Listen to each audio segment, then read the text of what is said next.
Alright, so I've got this thing apart, and I've got all the bits off of it so that I can get the roller out. I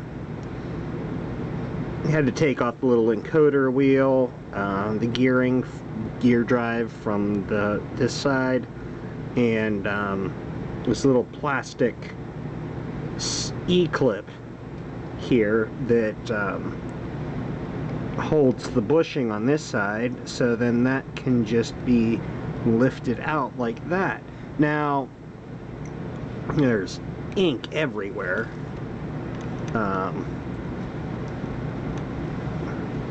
so I'm trying to get as much of that off as possible, but that little clip that I showed before, hopefully that's not essential because it kind of went flying when I sneezed. Yeah, so it appears that this is the drive end, so that's fixed. If that is essential piece, I'll probably remove it from this last digit here, because normally I'm not going to be going up to 10 digits, so just to get it working. So this is the bushing here, and the end cap, and we can see it's a splined shaft. And if I take that out, oh yes, that's a little spring that was in there. So hopefully I can try and find that, because there's these little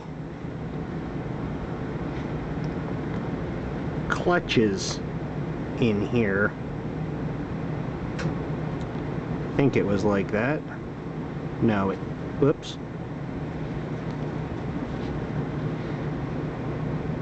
It had to have been like this.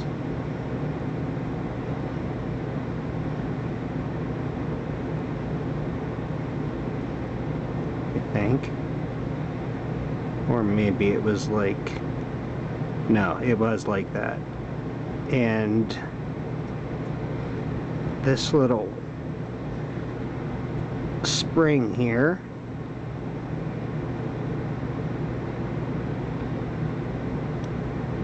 goes in there like that, and that allows that to pivot and spring back like that, and that engages on the spline. This right here, I believe, is engaged by these tabs here on this assembly, and that engages in the spline and rotates the wheel to whatever number that you need. So let's see if, I think the easiest way to get these apart is going to be to just push them all off at once to keep them from flying apart. So those two were, so I'm going to line these up here so they don't get lost. Oh, we had another one pop out.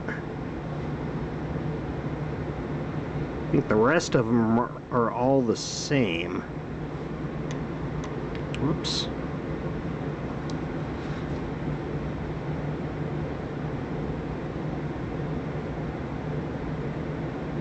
Those two are stuck together with ink. Yum. Ugh.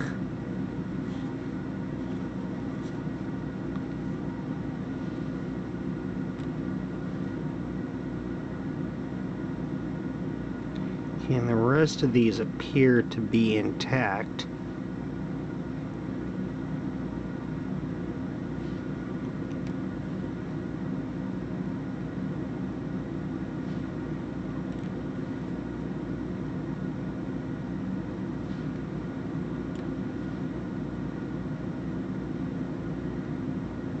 And here is our one with the missing clip. As you see, the little clutch is out of there as well. Whoops, and we had another one fly apart.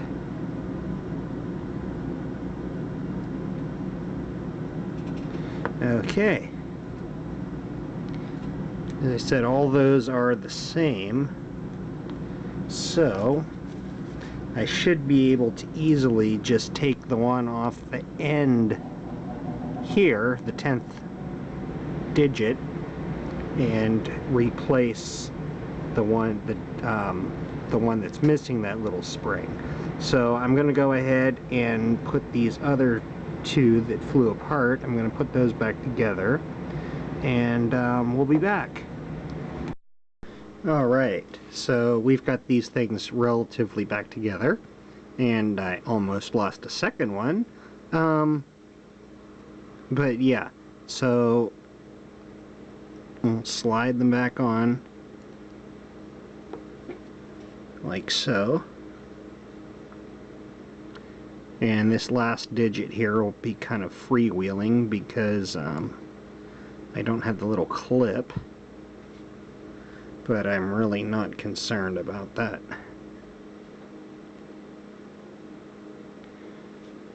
And also not really concerned about the immediate placement,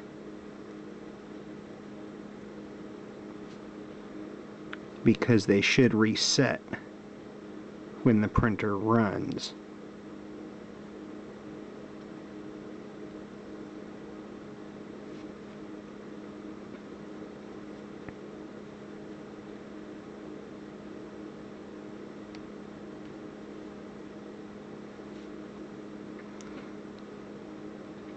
Or we could always reset them manually in advance, but don't really think there's a need to.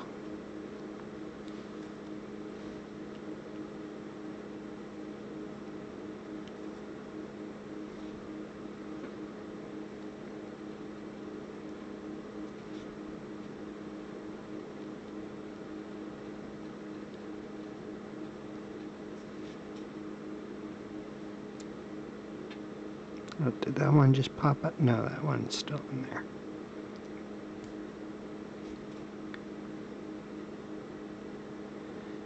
Okay, and then our end plate, like that,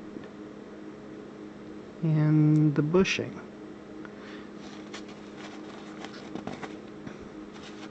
And let's see if we can get this back in here.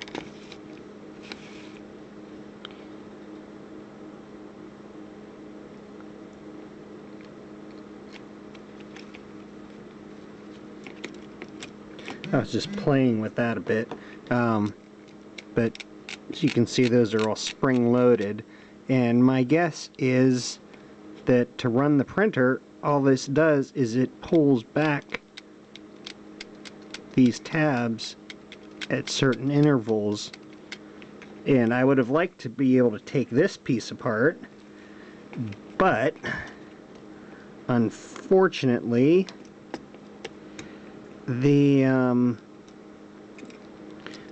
these tabs seem to be welded.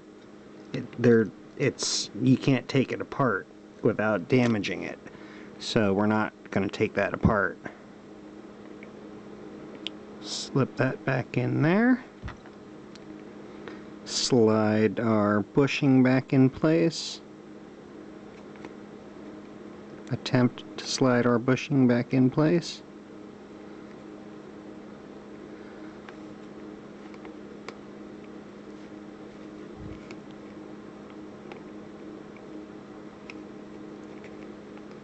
It came out, so it's got to go back in somehow. There we go. Hold that in and push the shaft back over so we can get the E-clip here back in.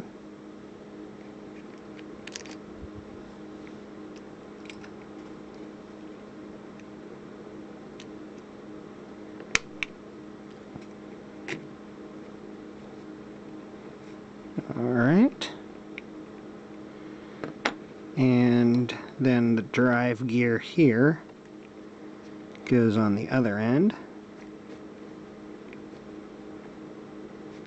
And that's keyed, so we've got to get it the right way.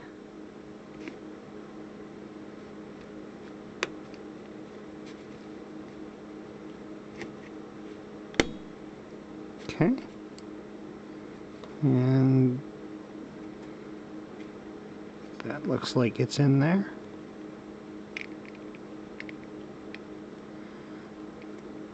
Alright. Now there's a couple other things here that, okay, that's still timed properly. There's a little wheel down here. Now let's put this, whoops, we gotta get this gear, I think, back on here. Not that way, this way. And then this goes in.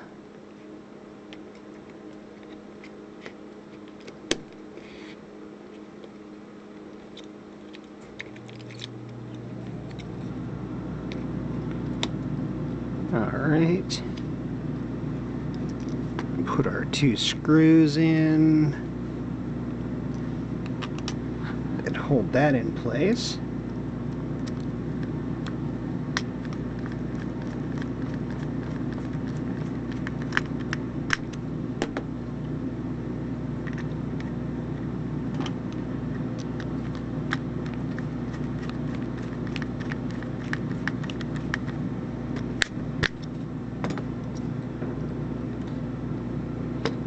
Okay, and then this gear here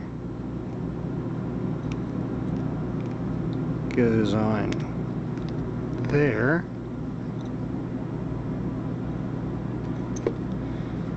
And oh, that's not on all the way.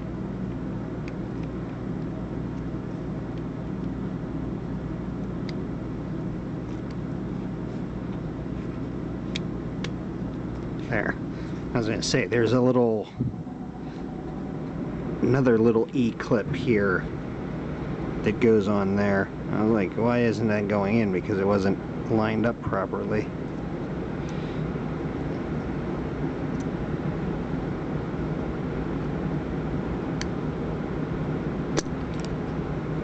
Well, I'll put that on off camera so the camera's not in my face trying to get it on. And that's not lined up right because this is supposed to be engaging in with that. So yeah, I'll fix that off camera because I'm almost out of time here. So okay, so we've finally got this thing back together. Had to take it apart again because one of the little wheels popped out again.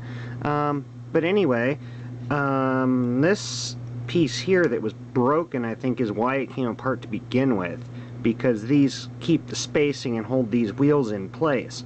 But anyway, it's back together, and if I turn it here, we can see the little anvil stamping down there and paper advancing. If you look on the side here, here's our little rotary encoder wheel and how that works to make and break contacts. And I cleaned up the edge connector here, the ribbon cable connector, with my desoldering iron to clear the holes out. And let's solder it back in to the calculator and see if it works. Alright, so we've got it back in and got a sheet of paper in there, and let's see what happens.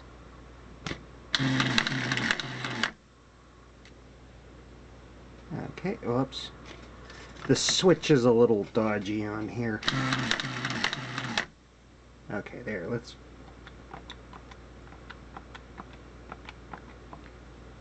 Okay, we've got 1 through 9 on the display.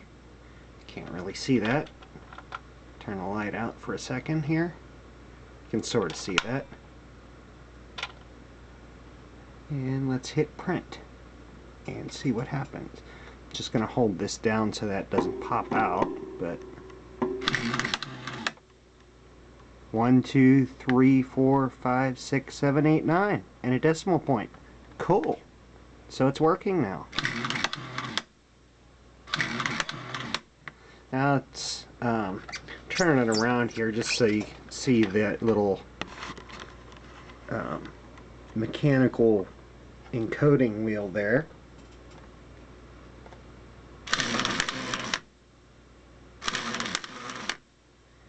There we go. And now let's put the whole thing back. Okay, so we have it back together now. Turn it on. And turn the print on.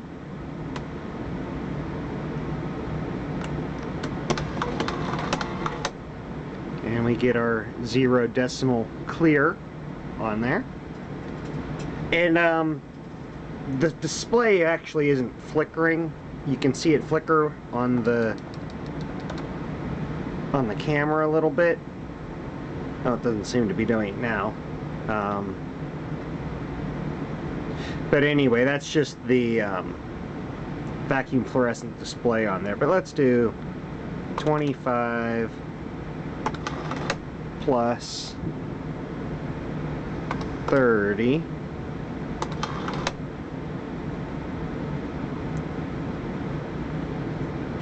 and total 55. Now that's odd that it's not printing out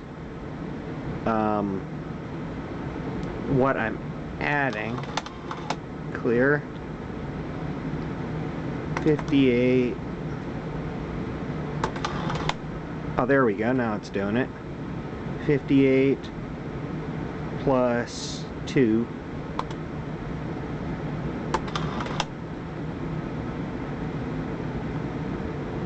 and then 60, and we'll subtract 2. 58 and total, and the paper stuck. That's what you get for not having actual roll paper here. And let's try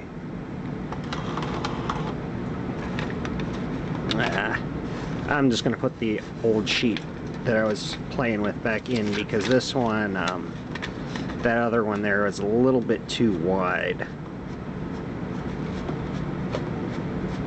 Get past all that crap, and here we go. 2 times 2 equals 4. Cool. 20 times 5. Okay, and 100 divided by 2 equals 50. Let's try the percentage. 100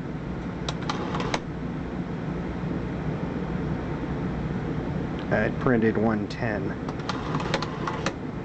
100 and I printed 110 again. Huh.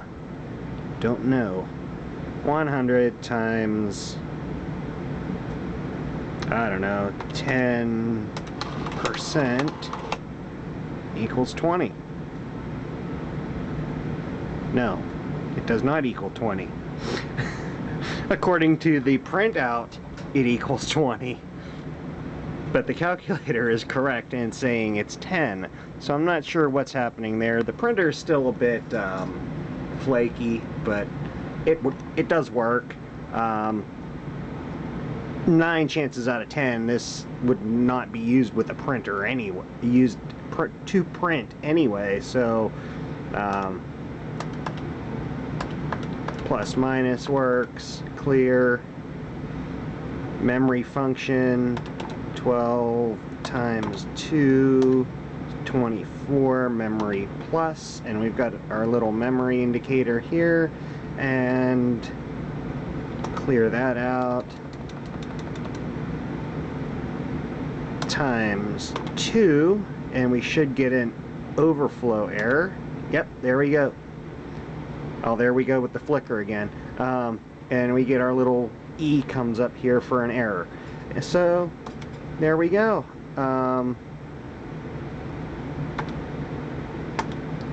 Clear the memory. Alright, there's our Casio JR-110 portable desktop printing calculator. Thanks for watching.